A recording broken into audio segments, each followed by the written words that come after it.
Don't do that to your family members. Yeah. Don't do that to anyone. Yeah, You will right? not be invited to Thanksgiving. Yeah, at what point were they like, so about that call you made to the police? That was, were they glad they didn't wait till like Thanksgiving dinner? That'd be awkward.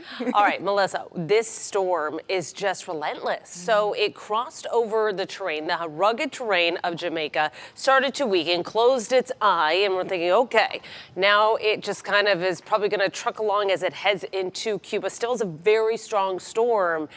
And then it redevelops its eye over those open waters. And it was only fluctuating a few miles per hour here, Cat 3 to Cat 4. But the fact that it redeveloped its eye is significant. So this will continue to stay pretty strong until it makes landfall again in eastern Cuba later on tonight into tomorrow morning.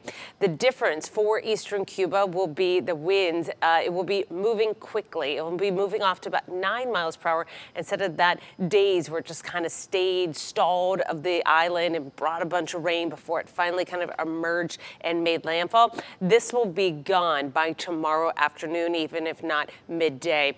The winds are at 130 miles per hour. We expect those to increase, especially with another island with high mountains. That will create a little bit of an inhibitor for that storm. The pressure is at 950. That will go up as we go forward as well. So here's the latest cone making landfall tonight into the wee hours of tomorrow morning. By 8 o'clock, the eye of the storm, or what's left of the eye, should be already on the other side of the island here. Moving through the Bahamas as a Cat 3 and then weakening to a Cat 2. Now, obviously, the terrain of the Bahamas is not going to be the one that's kind of keeping the storm on the weaker side. At this point, it's going to be wind shear. This is going to be when the cold front that's pushing it along to the northeast, those upper level winds will inhibit that storm from getting any stronger. And that's what's going to carry it off to the northeast. Eventually, it's a Category 2, then an extratropical storm. It's going to lose some of those warm core characteristics as it kind of merges with that cold front. So it's now a fast-moving system, or faster-moving system, instead of when it kind of meandered here into the Caribbean for some time. How much rain can we get out of this for eastern Cuba and also Haiti? Haiti's going to see a good bit of rain as well.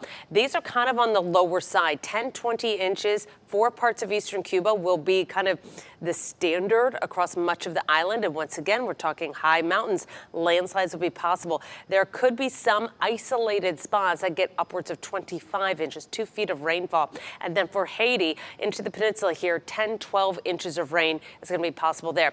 In Haiti, the winds will not be as strong. Tropical storm force winds are more likely, but they're not going to keep away from that rain specifically in the southwestern part of Haiti there.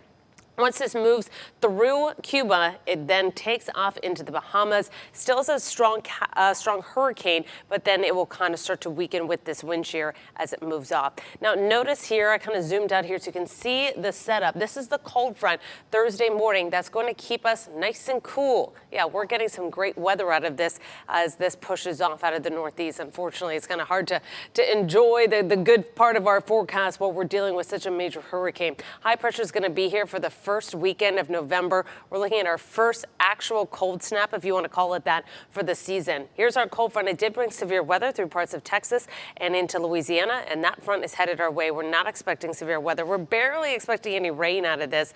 The dew points will be the big factor here. Lowering dew points throughout the day. Each day this week, we'll see lowering dew points into the 50s eventually by Friday morning. And our coldest morning of the next few will be Saturday morning once that dry air really settles in. We're into the low 70s now. It's going to be a comfortable start tomorrow morning, but each morning gets a little bit more comfortable. Mid-60s tomorrow morning, 84 by the afternoon. The only chance of rain we have for the next few days is Thursday with that passing front, 10% chance. No chance of rain for trick-or-treaters. And then Saturday morning, mid-50s, low 50s for areas inland. That's your Gulf Coast weather.